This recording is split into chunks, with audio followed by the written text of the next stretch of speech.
sa tibok kalibutan,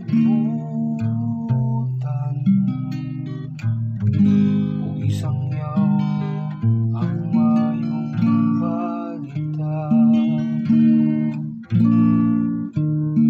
Panglakaw kamo sa tibok kalibutan,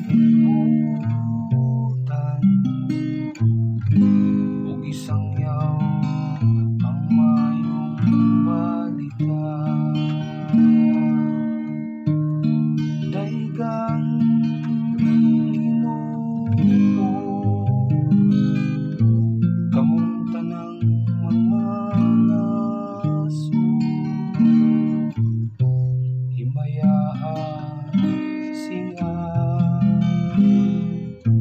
Kamong tanang katawhan, panglakaw kamo sa tibok kalibutan, ug isang yaw ang mayong balita. Kay makanunayon ang iyang kaluoy, alang kanato, ug ang kamatinud-anon sa Ginoo nagaluntad sa kahangturan. Panglakaw kamo sa tibok kalibutan,